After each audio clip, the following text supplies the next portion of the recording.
Hello guys, welcome to new episode. I hope so कि आप सब एंजॉय कर रहे होगे पूरे पिछले वाले व्लॉग्स।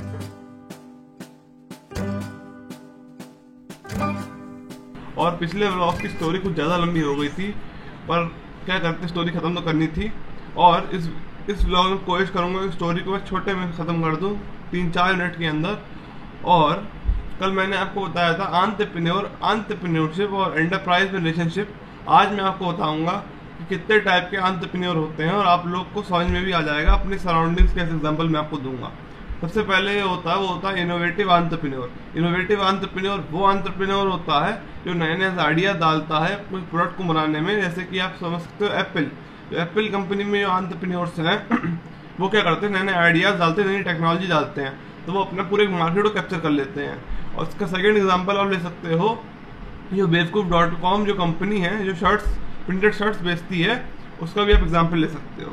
सेकंड जो होता है वो होता है अडाप्टिव एंटरप्रेन्योर।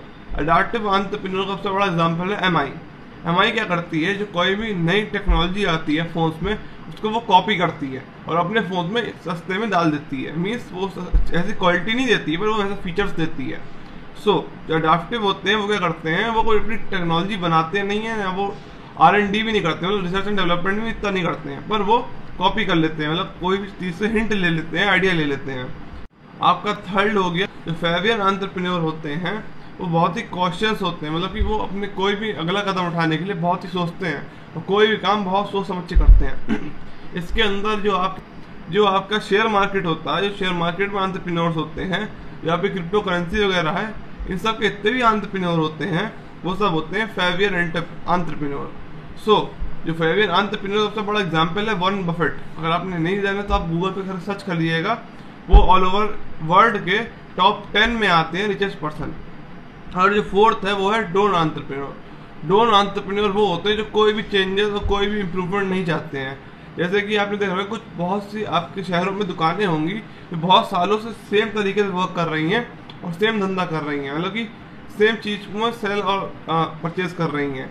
जैसे कि हमने बहुत पुरानी राशन की दुकानें होती हैं, जनरल स्टोर्स होते हैं, तो वो ज़्यादा इंप्रूवमेंट नहीं करते हैं अपने में, तो वो हो गए डोन एंटरप्रेन्योर। सो ये 4 तरीके के एंटरप्रेन्योर होते हैं। आई होप सो कि आपको अच्छा लगा होगा ये छोटा सा कॉन्सेप्ट, और आप कंटिन्यू रहिएगा ब्लॉग में, क्योंकि आज का लॉकडाउन चल रहा है तो कुछ इतना अच्छा मैं आपको नहीं दे सकता हूँ।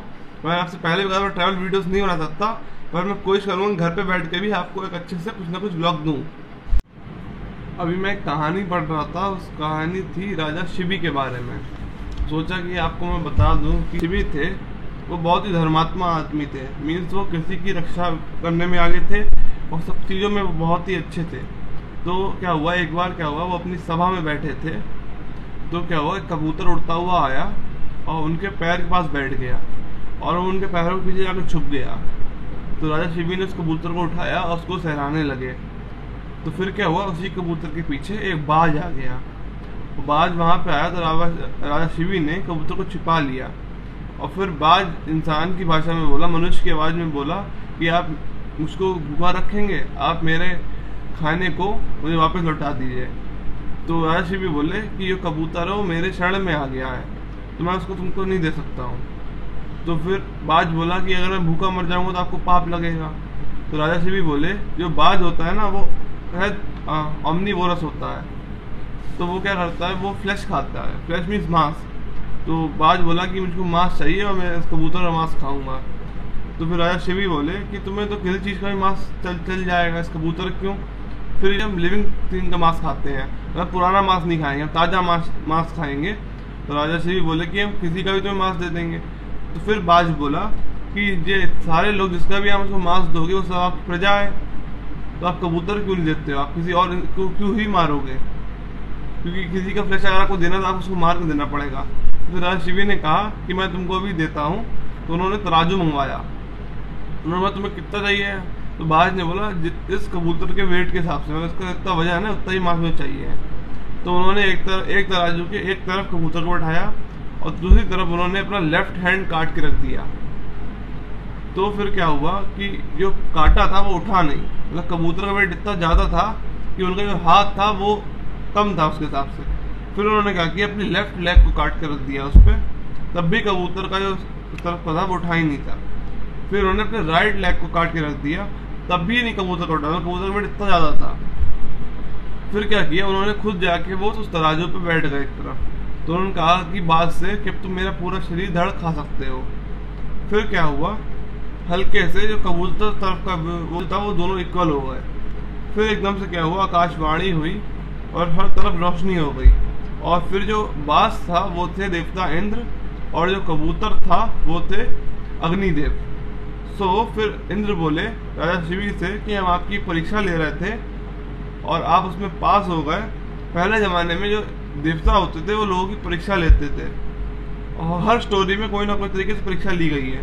जब मैंने आपको लास्ट 2 स्टोरी सुनाई थी, अगर आपने दोनों नहीं देखी तो आई बटन में दोनों को डाल दूंगा, आप देख सकते हो वीडियो। और इसमें क्या हुआ, फिर इंद्र ने बोला कि परीक्षा ले रहे थे और आप पास हो गए। इंद्र ने उनको वरदान भी दिया कि आपका यश हजारों सालों तक रहेगा। यश मीन्स आपको लोग जानेंगे हजारों सालों तक, और आप बहुत बड़े धर्मात्मा हो। फिर इंद्र और अग्निदेव उनको आशीर्वाद देके चले गए। इस स्टोरी में ये था कि जो राजा शिवी थे उन्होंने एक कबूतर के लिए अपने आप को त्याग दिया था। ये था। और कल की जो वीडियो थी उसमें आपको मैंने सुनाई थी ना स्टोरी, तो उसमें उसका भी यही था कि जो राजा थे, राजा रघु थे, उन्होंने एक ब्राह्मण के और एक गुरु के आदर रखने के लिए उन्होंने इतना कुछ किया, और वो चक्रवर्ती राजा होके भी रथ पे सोए थे। और उसमें एक और थी, जो ब्राह्मण थे वो इतने सत्य थे कि उन्होंने एक सर्फी ज़्यादा नहीं ली थी। आई होप सो कि आपको ये स्टोरी अच्छी लगी हो, और मैंने बहुत कोशिश करके इसको बहुत शॉर्ट में निपटाया है। कल की तो बहुत बड़ी हो गई थी। और चलिए कुछ ना कुछ इंटरेस्टिंग करते हैं और आपको दिखाते हैं। हेलो गाइस, बहुत दिन से मैंने ड्राइंग वगैरह और स्केचिंग वगैरह कुछ भी नहीं करा था। लास्ट मैंने पहले किया था, मैंने आर्ट एंड क्राफ्ट टॉक्स निकाली थी ट्रैवल ओवर मानस की। अगर आपने नहीं देखी तो मैं लिंक डाल दूंगा। पूरी प्लेलिस्ट का 5 वीडियो बनाई थी और 5 ड्राइंग करी थी।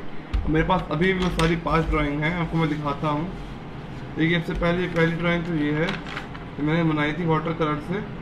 और उसके बाद मेरे 1.5 के सब्स हुए थे, तो मैंने बनाया था चार्ली चैपलिन का स्केच। और उसके साथ मैंने बनाई थी मनी हीस्ट का भी एक, अगर आपने देखी होगी तो देखिएगा। और साथ साथ मैंने डॉक्टर APJ अब्दुल कलाम का भी बनाया था। और साथ ही साथ मेरे पास बहुत सी पुराने मेरे पास थे, फिर से आपको दिखाता हूँ, जो इस टाइम आपने शायद से बहुत लोगों ने नहीं देखे। एक तो मैंने ये बनाया था वाटर कलर से वाटर कलर से पोर्ट्रेट बनाया था। और मैंने एक स्केच बनाया था कैरीकेचर ग्राफिक्स से हरभजन सिंह का। जो कैरीकेचरग्राफी होती है, इसमें बेसिकली आप एक कार्टून बनाते हो, और जो कार्टून में स्पेस होता है वो रियल होना चाहिए। और फिर मेरे पास बहुत से रखे, चलिए मैं आपको दिखाता हूँ। एक तो ये है कैलीग्राफी का मेरे पास। कैलीग्राफी में क्या होता है कि आप जो भी आपके वर्ड्स होते हैं ना, आप वर्ड से स्केचिंग करते हो। जैसे कि इसमें देखिए ना, मैंने वर्ड्स लिख के इसमें किया स्केचिंग। और उसी के साथ मैंने बनाया था एक एलिफेंट का स्केच, मैंने बनाया था 2018 में। इसको 3 साल हो गए। और इसी तरह एक और मैंने एलिफेंट बनाया था, थोड़ा सा कागज इसका फोल्ड हो गया है, फोकस नहीं हो रहा, बहुत बनाए थे। और पिछले साल मैंने 10 में स्केच सेव ब्लड का और गिव ब्लड, डोनेट ब्लड का, इस तरीके से। अभी मैं आपको भी कुछ दिखाता हूँ बना के, और उससे पहले आपको दिखा देता हूँ। और बहुत सी मेरी पूरी बुक है, इसको मैं स्केच करता था छोटे से।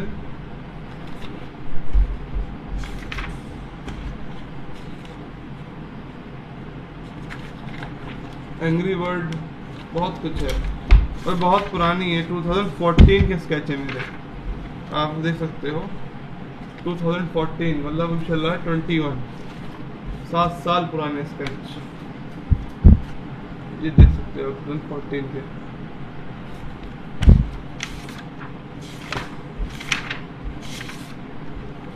और अभी तक का सबसे बेस्ट में मेरा ये भी है। इसमें इतना अच्छा नहीं लग रहा है वीडियो में, पर ये आपको मैं दिखाऊंगा तो अच्छा है।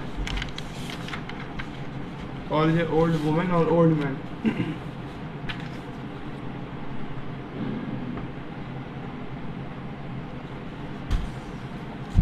चलिए कुछ साथ में ड्रॉ करते हैं, आपको दिखाते हैं। देखिए, कोई भी स्केच बनाने से पहले आपको 3 चीज़ें ध्यान रखनी पड़ेंगी कि कोई भी स्केच बनाइए तो पीछे बैकग्राउंड वाइट होना चाहिए, और दूसरी बात, आपके पास रेजर होनी चाहिए, क्योंकि स्केच होता है उसमें कहीं ना कहीं छोटी छोटी सफाई करनी पड़ती है। और रेजर के साथ आपको कॉटन रखनी चाहिए, क्योंकि कॉटन से आप इसको स्केच जो होता है उसको आप स्प्रेड कर सकते हो, जो आपकी पेंसिल की होती है उसको स्प्रेड कर सकते हो आप कॉटन से।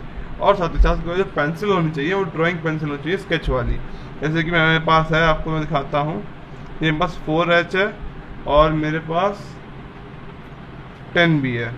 तो मेरे पास बहुत सारी थी पर मेरे पास खो गई, कोई मिल नहीं रही हैं, पर मेरे पास एक डार्क है और मेरे पास एक लाइट है, तो मैं इसको कर सकता हूँ।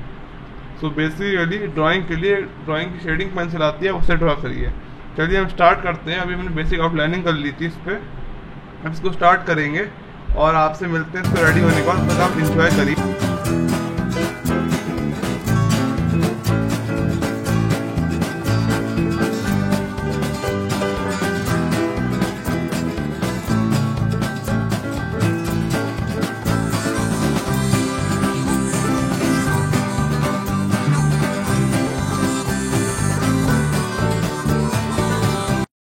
हेलो गाइस, हमारी ये लाइव स्टिल पेंटिंग थी वो बन चुकी है, आप देख सकते हो। और यहाँ पे आपने 2 चीज़ें नोटिस करी होंगी कि मेरे पास नॉर्मल वाली पेंसिल नहीं थी, मेरे पास शेडिंग पेंसिल थी। और दूसरी बात, मैंने कॉटन की जगह अपनी फिंगर को इस्तेमाल किया था, क्योंकि मेरे पास इस समय कॉटन नहीं थी, तो मुझे अपने कंप्लीट करना था, तो मैंने अपनी फिंगर से भी आप कर सकते हो। और स्प्रेड इसलिए करते हैं क्योंकि जो बैकग्राउंड हो ना, उस बैकग्राउंड को आपको बेस देना होता है। तो पहले हमने लाइट पेंसिल से किया, हमने पहले उसको हल्का हल्का स्केच किया, फिर हमने डार्क पेंसिल से किया, फिर हमने लाइट पेंसिल से की। पर जो डार्क पेंसिल के बाद हमने थोड़ा सा उसको स्प्रेड कर दिया, तो ये अच्छे से बन गया, आप देख सकते हो। मैं कोई इतना अच्छा आर्टिस्ट या कोई पेंटर या कोई इस तरीके का स्केच आर्टिस्ट नहीं हूँ, ना मेरा कोई प्रोफेशन है, पर मुझे थोड़ा सा आता है, तो मैं इतना मुझको आता है उतना ही मैं आपको सिखा सकता हूँ और आपको बता सकता हूँ। तो बेसिकली ये बहुत दिनों बाद मैंने अपनी स्केचिंग करी है। और अगर आप मुझे इंस्टाग्राम पे फॉलो नहीं करते तो फॉलो करिएगा, मैं इंस्टाग्राम पे इसको डालूंगा। सो आज के लिए इतना ही रखते हैं, क्योंकि आज की वीडियो भी ज़्यादा बड़ी मुझे नहीं करनी है। आज थोड़ा सा मुझको काम है, पर व्लॉग डेली अपलोड होना है, इसलिए मैं डेली व्लॉग डालूंगा। और आई होप सो कि आपको वीडियो अच्छी लगी होगी। लाइक करिएगा, सब्सक्राइब करिएगा, शेयर करिएगा, और इस टॉपिक पे आपको वीडियो चाहिए मुझे बताइएगा। और अगर आपको एंटरप्रेन्योरशिप के बारे में और जानना है, और थोड़ा सा डीप जानना है, या आपको बिजनेस स्टडीज़ के बारे में थोड़ा सा जानना है, तो आप मुझको कमेंट कर सकते हो, मैं उसके बारे में बेसिक नॉलेज आपको बता सकता हूँ, not as a study but as a knowledge purpose. चलिए, थैंक यू।